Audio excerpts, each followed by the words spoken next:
Hi, in this video I'm going to talk about the client-side data source control that's part of the NetAdvantage for jQuery package. In the NetAdvantage for jQuery package, you see a bunch of UI controls like the grid, the rating, the editor controls, but there's also a data source control or component that's in the package. It's not a UI control, it's actually a non-visual element, but it does a lot of data handling and data manipulation for a data-bound control. So for example, in case of a grid, when you bind it to any data source, it's using the igDataSource components under the cover. So in this video, we're actually going to work with that data source component and bind it to the grid control and see how we can use that as an intermediary layer for our bound controls. So let's get started. What I have in front of me is a Visual Studio 2010 with ASP.NET MVC project. I'm going to come to my project here and add an HTML page, and I'm going to call it igDataSource.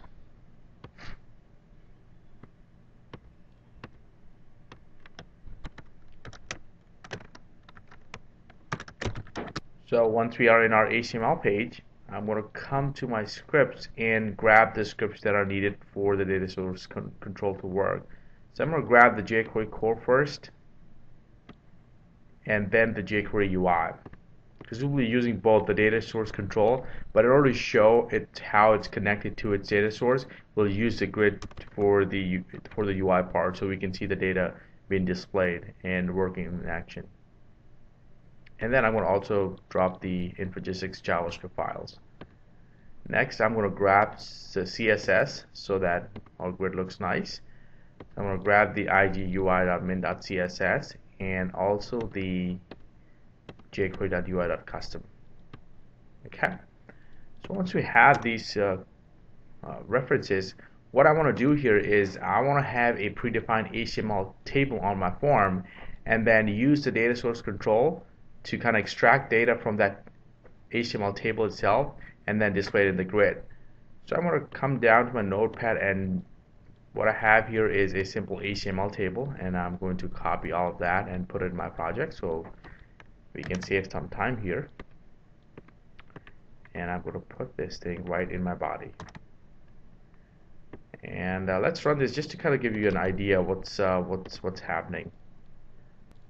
So here at runtime, you can see here it's just a simple HTML table with some customer info, data being displayed, ID, name, contact, title, street address, and city and region. So what we're going to do here is we're going to take that HTML table, feed it into our data source component, and then bind it to our grid control. Let me come back to our Visual Studio project, and I'm going to start writing some script. So defining our script block, and in the jQuery onload method, which we know gets fired as soon as the DOM initializes on the client. First thing we're going to do is we're going to initialize a new instance of the data source component. So we're going to say var data source equals new $.ig, and you can see I'm getting some IntelliSense here, so we're getting some help from Visual Studio itself. And then I'm going to it takes in a bunch of options, but here our options going to be what is the actual data source for the data source component, so which is the table. And I'm going to use the jQuery selector again to tell the actually set the parameter, which is a data source parameter, to be the actual table. Let's say pound customer info, which if you look down below here, it's actually the ID of our component. So we're taking this table, and then we're telling the data source that this is the actual source where it needs to grab its data from.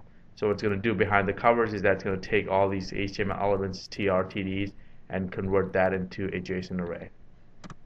And next, what we're going to do is we're going to consume this data that's now being stored in the data source and display that in our grid control.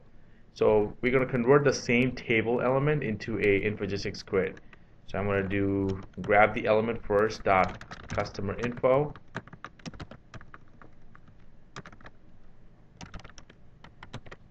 dot igGrid, and in here The first thing I'm going to do is I'm going to set auto generate columns to false.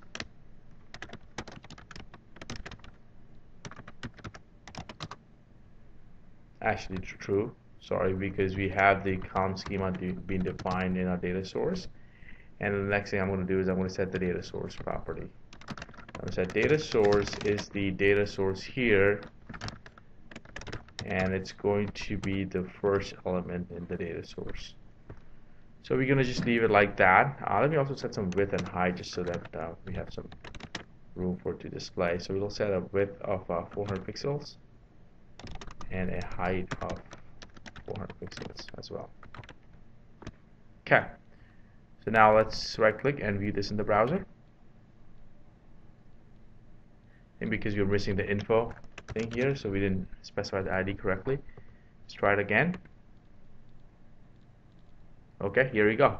So we've actually taken that table data and converted that into an InfoGIS grid by feeding that data as a source in our data source component and then binding that data source component to our grid control. Let me change the width a little bit so that it's more readable. That's 700. View that in the browser again. But just in this example, you saw that how you can take any sort of data element. In this case, we took an HTML table, feed it into our data source component, and then bind it to our grid control. Thanks for watching this video.